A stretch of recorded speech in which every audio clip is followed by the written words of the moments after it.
Sandoval. I'm an operator from Division 15. Hi, I'm Melissa Rosen, and I'm a senior manager in the Metro Design Studio. Well, my name is James Smith, Jr., bus operator, Division 5. Hi, good morning. I'm Chandrani Mahandan, senior engineer working for transit vehicle team at operations. Good morning, everyone. I'm Lara Tapia, and I'm a TOS out of Division 15.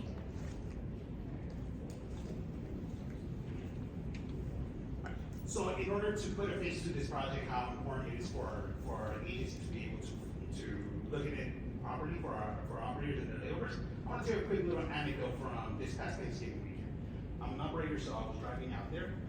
Because of the holiday, our facilities, they were not serviced. So out there, we had no water for our hand wash basins, no soap, and no paper towels. We all have the same basic human needs. We need air to breathe, water to drink, we all need food, rest, and we all have a need to eliminate.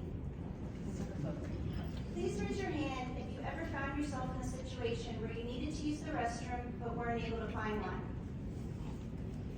Please keep your hand raised if you've ever been in a situation where you wanted something healthy to eat but you couldn't find something and resorted to fast food.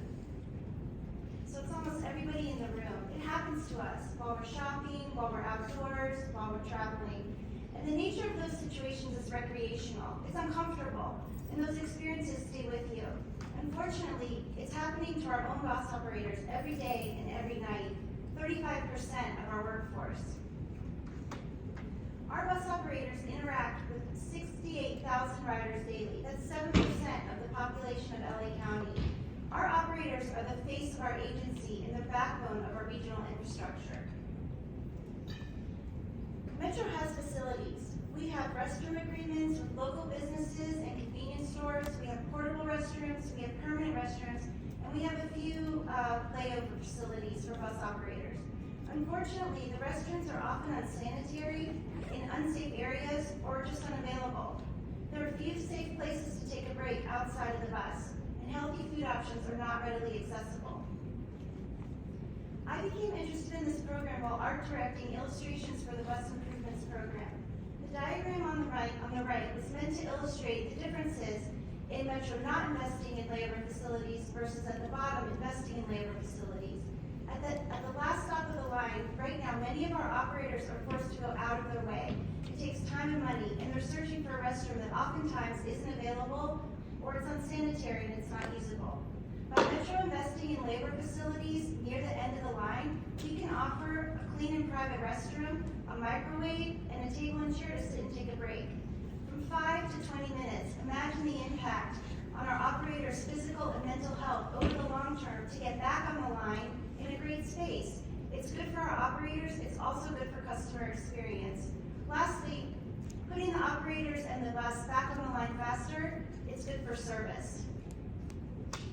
Our project supports Metro's Vision 2028 Strategic Plan, Goal 5, which has a special focus on enhancing security for frontline employees and states that it's of utmost importance that we commit to the physical, mental health, and wellness of our workforce.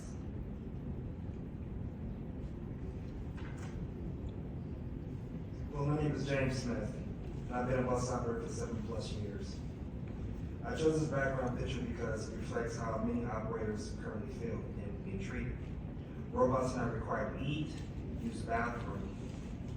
This robot is fully attached and is an extension of the cab and is programmed to serve the public.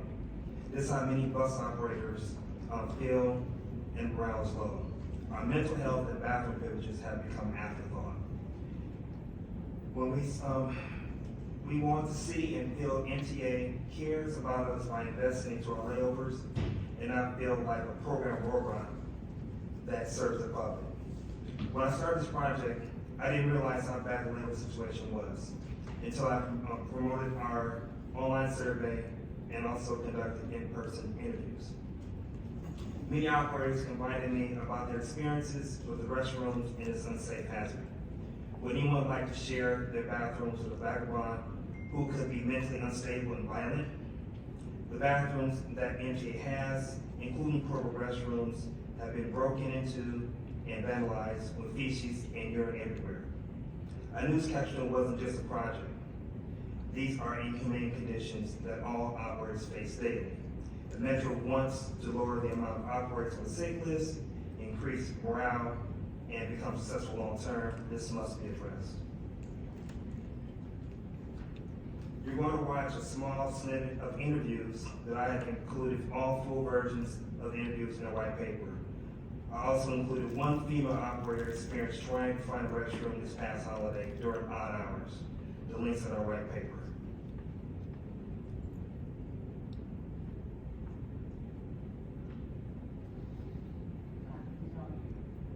I was at the Crenshaw Greenline station.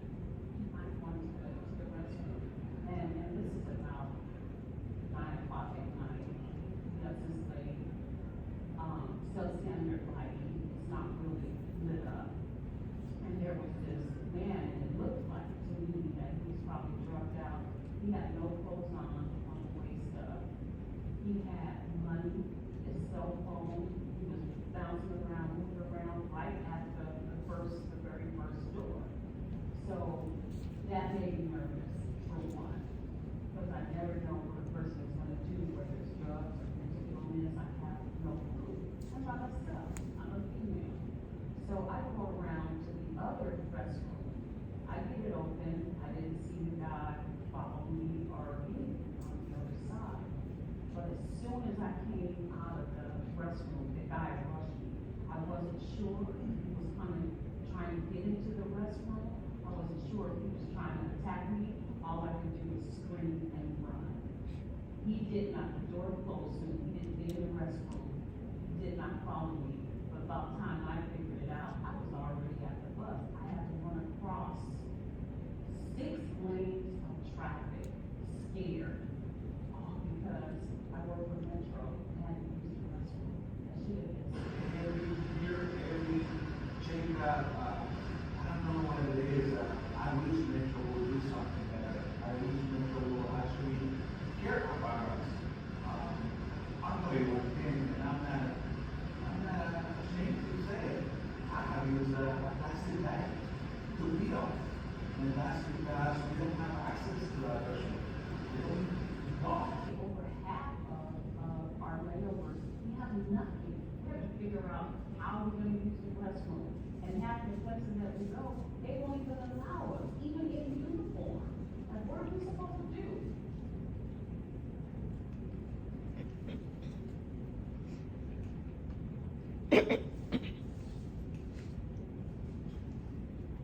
Okay, our online survey reflects operators that need a middle break and want access to bring home cooked meals, eat, and the restroom areas are horrendous. Thank you. Thank you, James. So in order to quantify this project, we endeavored to survey all of our bus operators. We reached out to every bus operating division that is out there. And in order to have a survey that is statistically accurate, our goal was to receive 513 responses. We received 533. The numbers could not speak any clearer than they do. Over 90% of our bus operators feel that they do not have any safe and clean facilities to use the restroom in. Of those, another clear majority, they do not feel that they have safe locations in their layovers, and another majority feel that our restrooms are not clean at layovers. We also provide our operators a free response section so they can give us any feedback that was not covered in our questions. And all of the answers, they all coalesce around the same concept that it's not clean, that it's not safe. And in the summer, our service area includes the San Fernando Valley, the San Gabriel Valley. You guys live out there in the summer, you know how bad it can get. So when it's the dog days of August, when it's really hot, it's almost unusable. For me, I will actually skip layovers sometimes when it's too hot, just because I do not want to deal with it. We also ask operators how they feel when it comes to taking breaks at the end of the lines. Over 75% of our operators believe that they don't have any adequate break facilities. As a sedentary job that we do, that is unacceptable. We need our operators to be able to unwind, to be able to relax in between driving. As LA is very stressful, we need to make sure that we are safe, as that is our utmost priority as an agency. Same thing, over 75% of operators, they will eat inside their bus during their layovers. Of those 75%, only 43% bring their own lunch, which means that a sizable chunk of our operators, they're forced to have to go out and snack and eat fast food. Once again, the nature of this job, that doesn't cut it. We need our operators to be healthy, to be able to lower our nutrition numbers, to be able to keep operators in the seat, to keep this county moving.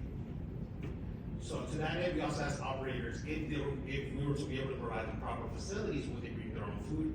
Almost unanimous, the response were yes, they would bring their own food. So this is why it is very important for this project, for this agency to consider this project as operators, they are the face of our agency.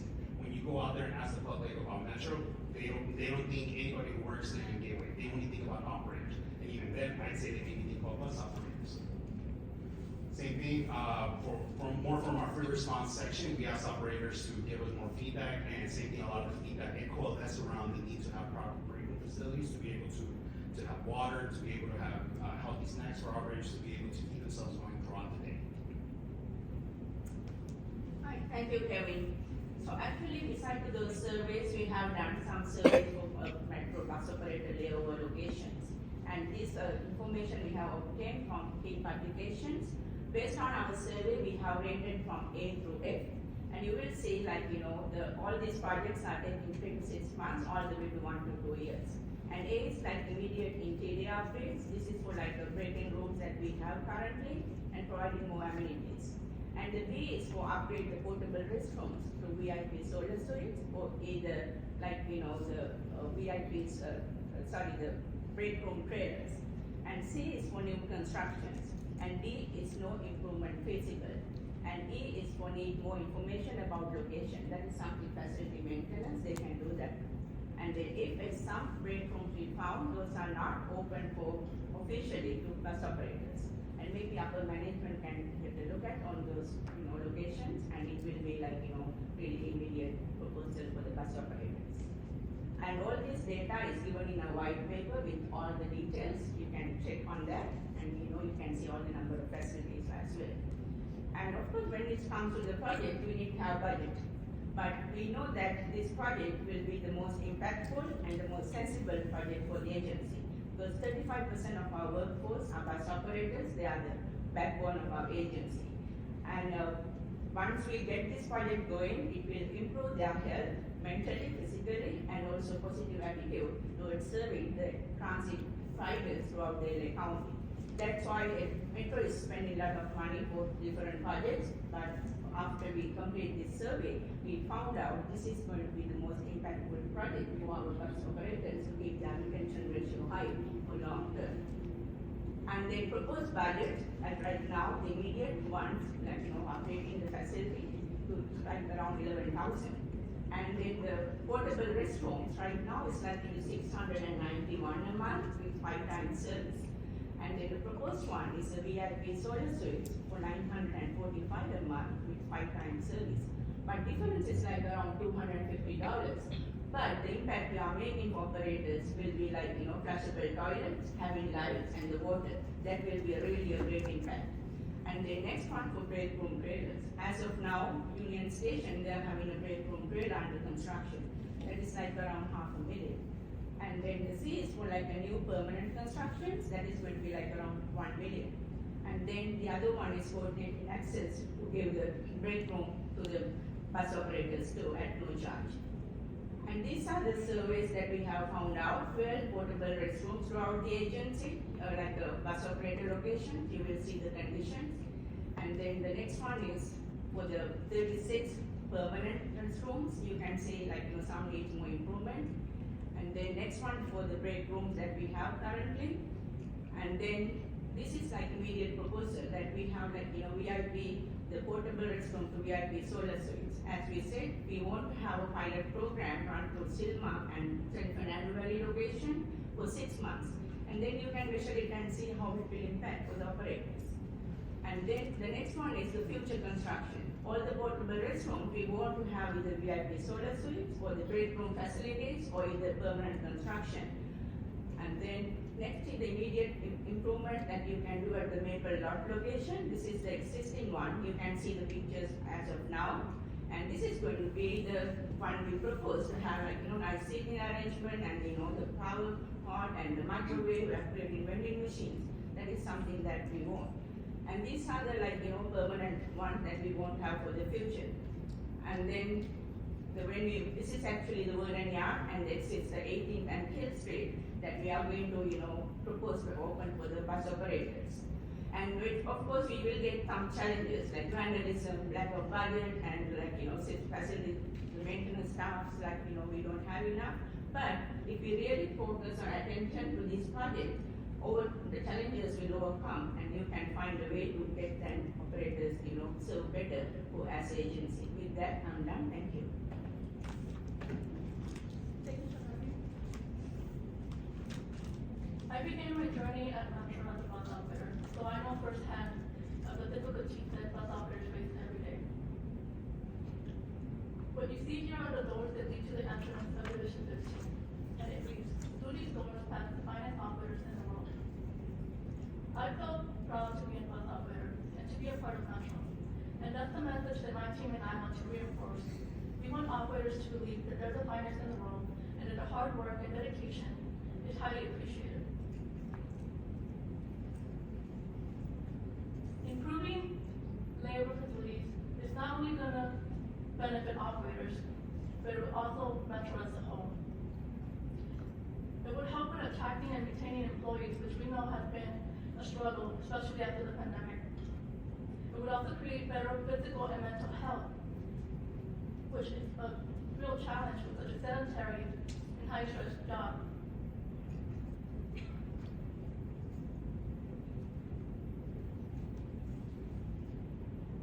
We can,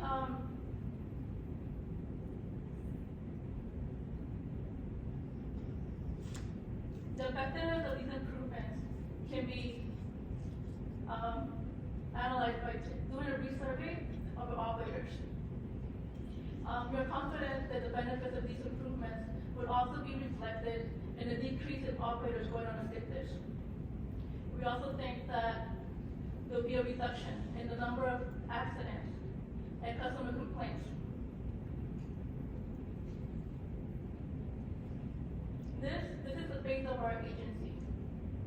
We invite you all to step into their shoes and ask yourself, are the working conditions that we are currently providing for bus operators, is that the best that we can do? And is that what they deserve?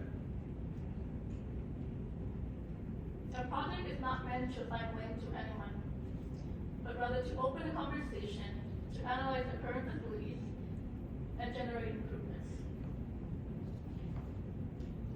Our team and I would like to thank our facilities and maintenance for all their hard work.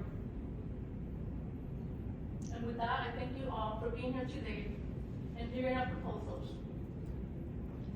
We would like to thank all our sponsors and contributors for helping us gather our data, for the 533 operators that took the time to take our survey, for the 6 operators that were brave enough to be interviewed. I would also like to thank Raven Wilson. If it wasn't for her, I would be standing here talking to all of you. I want to thank my team for all their hard work, especially Melissa for keeping us on track, making sure everything was perfect. And Jose, thank you for all your hard work, your support. Thank you.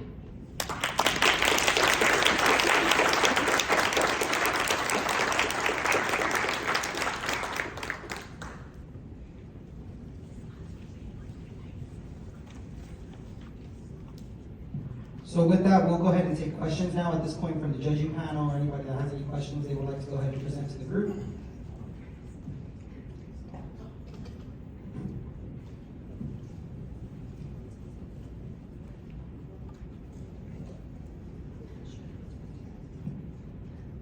Hello, good morning.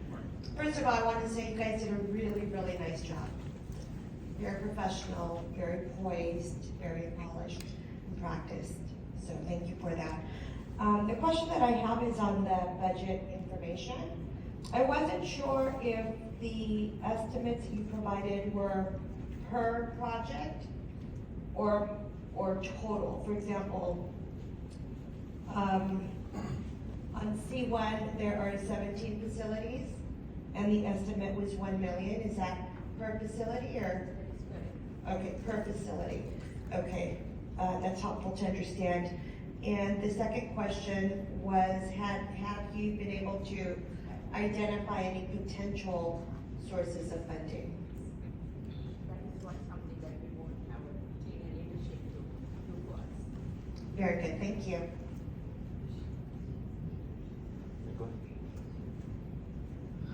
Yeah, I want to echo what you guys said. Very good job in presenting. And I wanted to ask a question because you guys had a slide regarding challenges. And I know you guys have just a limited period of time to present, but did you guys address them? Did you guys, I mean, you listed them, but did you come up with some type of solutions, plan on addressing these challenges? Because I didn't see that. So actually, we talked to facility maintenance and also the people that was working with that responses. And then we found out those challenges are if we have a permanent location, maybe they can provide the security. So we talked to our senior sponsors and the facility maintenance the director, the senior manager that who was working with us in this project, the landlord. And they were saying that, if we have a permanent location, we can actually have the security put in over there, then in that way we can prevent that homeless are getting into the facilities. And as of now, even portable restrooms are actually breakable, and some of the homeless people, they are digging under the fence and they are trying to go and use the restrooms. And those challenges are something that we all have to find a way to it, because it's a homeless issue is something that's already we not aware of in LA. So if we have a permanent location, and that will be the best option going forward for this project, wherever that we can have power, water, and the sewage lines. Yeah, I have several questions. I really liked your presentation and pretty amazed with just hearing directly from our two bus operator team members and former bus operator in the challenges that you have and you're faced with. So a few questions actually. The first one is, in many of these layover facilities, there might be some partner locations, that might accommodate our bus operators. I know for a fact, for example, in Westchester, there's a layover yard by the CVS there, and the bus operator usually goes somewhere, I don't know where, just to stay there and then before they move on. So I'm just wondering, so the first question is related to that, is there a consideration for partner organizations who might not only be able to accommodate the needs, and if there's none, how does that fit into the infrastructure as well as the programmatic changes that you're actually suggesting? We do have restroom agreements in place with businesses, convenience stores, and through our survey, we discovered that there are multiplying challenges with that. Many times our operators are forced to stand in line with the public, which takes precious minutes. Oftentimes they're extremely unsanitary on holidays and at nights. Many times they're closed.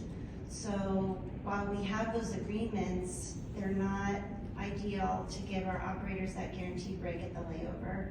So like Chandrani was saying, the pie in the sky is a permanent facility for safety, for cleanliness, and for long-term sustainable solutions for the agency. That's what we would recommend. Next down from that is the break room trailer, which is lower in cost, still provides a lot of the amenities, but yeah, the restroom agreements we have, but there are still a lot of challenges.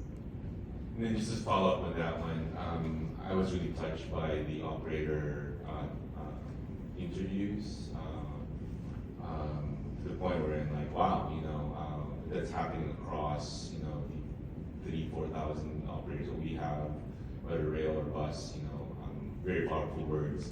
I'm just wondering if there's any, I didn't quite see it, safety and security, and how you're thinking of addressing that in addition to the facilities improvements that you recommended. The safety and security, that's why, when they find out whether this can be a permanent location, based on that, maybe we recommend that to have some security, like the metro has security now. Maybe someone can be over there 24/7. That's what we believe that is the best way to protect the or whatever the construction place, and as well as, break room trailer. Because even the VIP solar suites, we believe that someone has to be guide and, be there, because otherwise, like I said, homeless people, maybe they will attract those ones too. And maybe just lightning round for operators, what do you think is the best way to do this? So, safety and security, I mean. For safety and security, I believe it goes back to, like Melissa said, say that the best way would be to have something that's in-house, since we already have our own in-house security, it can all be folded into the regular patrols, because when you have the contracts that we have, a lot of times those contracts are not applied consistently. Take the 92 layover right here on Main and 11th. Our designated restroom is a CVS pharmacy right there on Olympic. But a lot of times it's only the morning manager that knows about it. So the afternoon manager, they don't know the contract, so they don't let us use the restroom. Yeah. Thank you. I just want to chime on that as well. We can also include CCTV as well for that area. So when security is not present, we have our people keep an eye on that area as well, especially hot spots where we know there's a lot of crime or homeless in that area.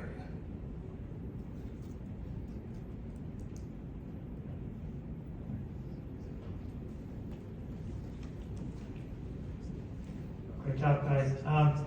Simple question. How many layovers are we talking about? And then, of those, have you thought about maybe in near term, like focusing on like this high priority subset of those?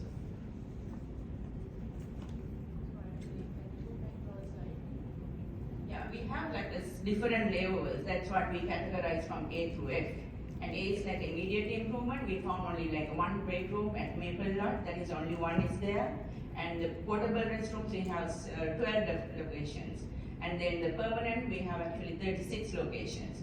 The other ones, we actually found we have to find more information in some of the locations. Like you said, you will see all that we found out through key publication. It is already there.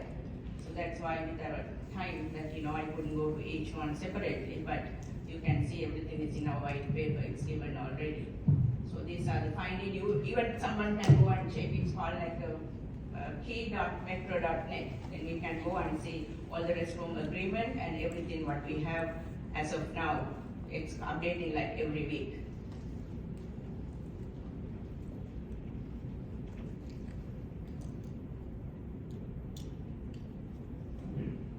Do we have any other questions? Okay, well with that, let's go ahead and give them a round of applause.